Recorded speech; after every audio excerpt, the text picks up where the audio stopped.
always interested in technology, the prospects of this business and the industry that we're in. I saw it as very promising. I have been interested in technology from my teenager years, and I knew right away that that's my passion, and still loving it. I spent the first 8 years of my life in Guyana, where I was born, then the rest here in the Bahamas. Then I got into technology when searching for a career. So the first time I came to the Bahamas, it was for a wedding. I ended up actually staying after the wedding for a couple more weeks, because coming from Greece, or even the weather and the water and everything. So the Bahamas was a much better fit for me, I felt.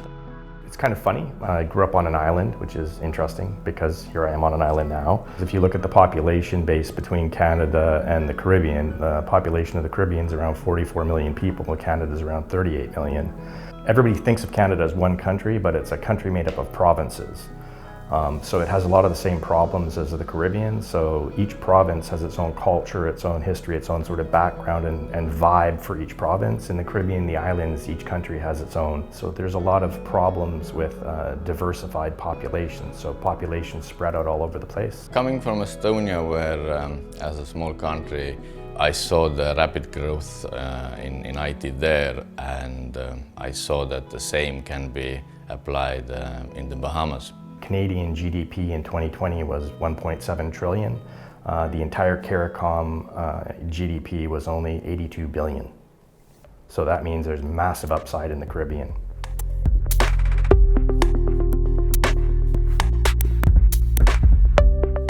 So I was 29 years old when I started Cloud Carib. I met some people that were starting a new company that was in the financial sector.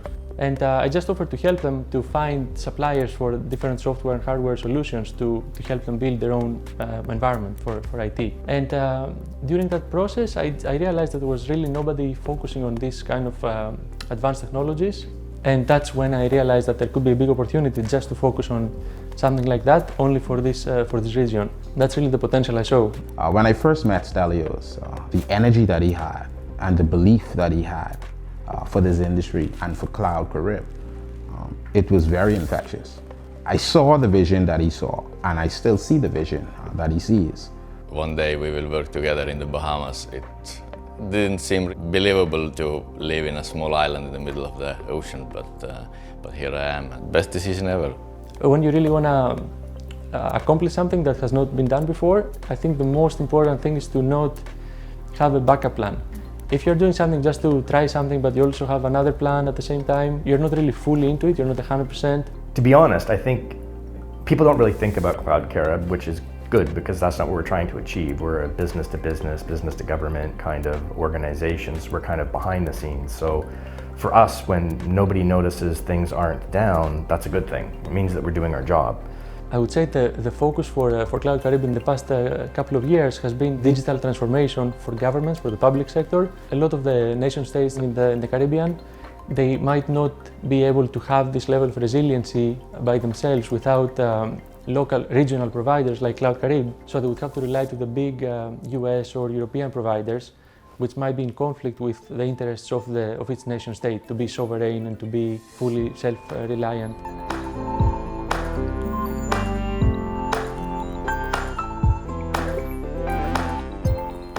I'm responsible for all database things and backup and replication tasks or projects. I'm responsible for that as well.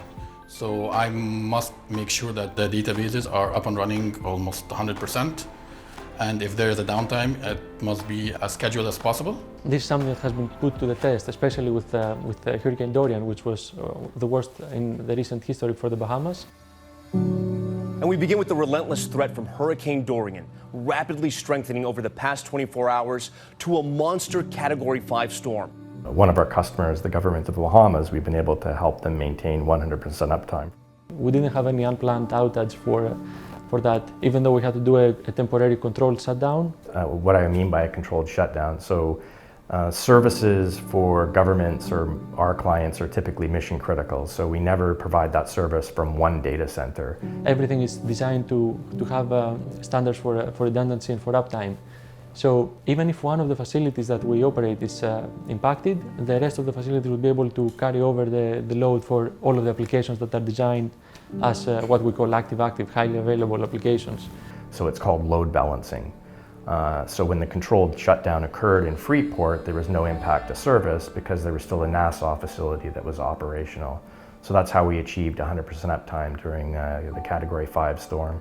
For helping our clients navigate the issues that come with hurricanes and storms, we basically help them to design their business continuity plans. In some cases, we even help them to build disaster recovery sites or just simply develop them. So that in the event there's an issue, we're always there. And we also do a lot of monitoring for them. It all happens 24/7.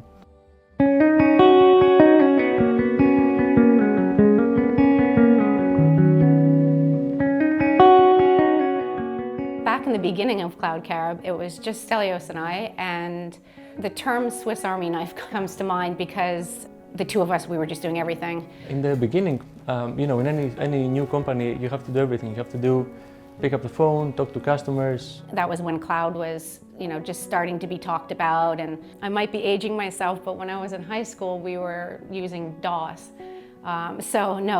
Technology was not something that I saw in my future at all, especially being from the Bahamas, and I was hearing more and more about it. And I knew it was going to be a really big shift for people to become comfortable with cloud.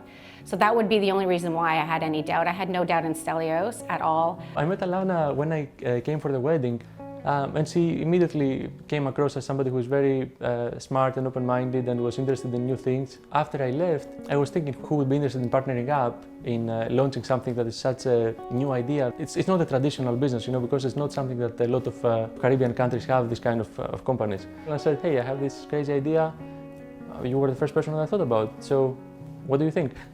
I just didn't realize, wow, he really did mean that, and here's the email. And then she wrote back and she said that she was interested, so I'm very happy that she did, of course. Scott was the last member that I was able to convince to join the advisory board, so I really wanted him to come and see more about what was happening in the Bahamas. Well, my whole background is ICT services, and we met, and he was very passionate about cloud computing and services. He was really passionate about the same thing that I was passionate, which was to provide an excellent service and to transform the region when it comes to technology services. So his passion, coupled with my enthusiasm for cloud, made a good pairing. We went to speak to some of our most important customers. It was when I met some of the key accounts that he had and heard their vision for what they wanted to do for national and regional transformation that made me want to stay.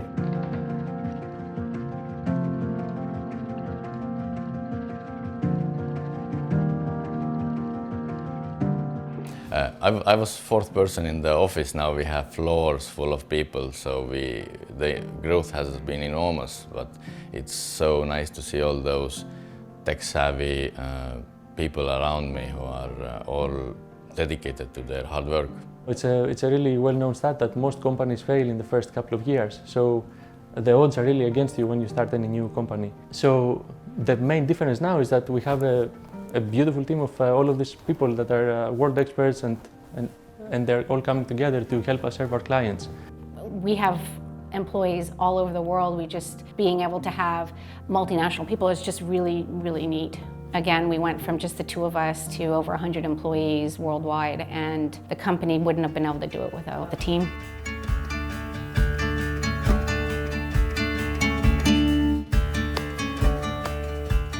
A lot of our senior engineers, they have certifications that are not easily attainable. So Raido, who is our enterprise architect for security, holds one of the most advanced certifications from Palo Alto Networks, who is the leader in network security. I have been working with them from 2011, and I got my first certification on it. The last time we checked, in Latin America and the Caribbean, there were only 2 instructors, and Raido is one of them. So you're talking about millions of people, and only 2 of them being instructors for Palo Alto. And this is just one example. One of our enterprise architects for virtualization also holds the most advanced virtualization certifications in the region. The VMware VCIX, it's a VMware certified implementation expert. It's very difficult to obtain, for one. It has a theory and practical component to it too. because it's a very rigorous process that they have to get certified and recertified every several months to keep that status. I'm always keeping myself up to date with Oracle database certifications. I'm a Veeam certified architect. I don't know if there's many people with that in this region. I'm hoping more people would like to go into databases. So that speaks a lot about our commitment to excellence for the service that we deliver to our customers.